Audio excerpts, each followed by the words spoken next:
Thank you so much for your precious time here. I'm really excited to share this. Thank you so much for deciding to hang out with me today. This isn't my opinion. This is what neuroscience, biology, psychology show. I'm trying to use as much verifiable and certified information as possible to explore this fascination of mine that are our feelings and emotions. When you scroll on your phone, you're not just looking at content, you're putting your nervous system into a very specific chemical state. Every swipe is a tiny uncertainty. Your brain doesn't know what's coming next. And that uncertainty is what triggers dopamine, not pleasure seeking. Dopamine is the chemical that makes your brain say, maybe the next one. So with every scroll, your brain releases a little bit more dopamine, keeping you in a state of restless wanting. At the same time, your eyes are moving fast, your neck is bent forward, and your breath gets shallow. Not always, but many times. That physical posture slightly raises norepinephrine, the chemical of alertness and urgency. So your body quietly moves into a mild stress state. Then there's serotonin. Serotonin is what gives your brain a feeling of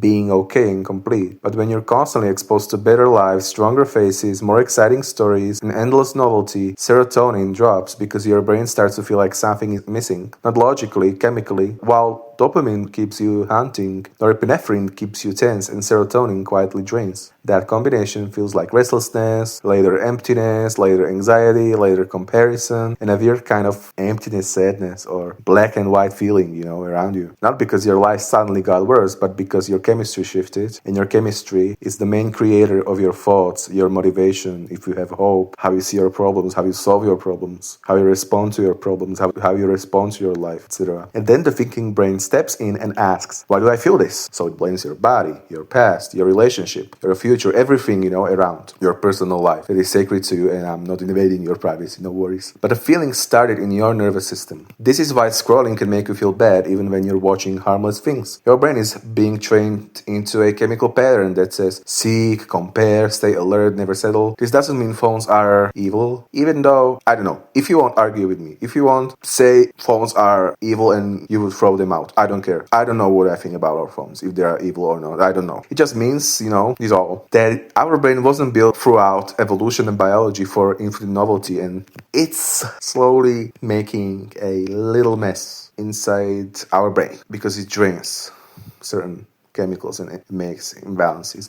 But here's probably the most important part of the whole entire video. Scrolling isn't inherently harmful. What's harmful is the chemical state it puts your nervous system into when it's endless or not balanced. Your brain actually likes novelty, a funny clip, a beautiful photo, a new idea. Those can give small, healthy dopamine bumps that feel good and even regulating. The problem starts when scrolling becomes continuous, unpredictable, and never-ending. That combination does something very specific to the brain, like we said. Dopamine stays high, so you keep seeking. Norepinephrine creeps up, so your body stays alert. And serotonin slowly drops, so nothing feels enough. That's the recipe for feeling empty, restless, or weirdly sad, even though nothing bad happened, which is crazy, in my humble opinion. Short, intentional scrolling equals stimulation of the brain. Endless, automatic scrolling, nervous system dysregulation. So, I don't know if phones are evil, that's completely up to you. It's just that our biology was built for moments of novelty, not an infinite slot machine in our pocket. And to be honest, I don't even have anything to watch because I'm just getting repeated and repeated reels and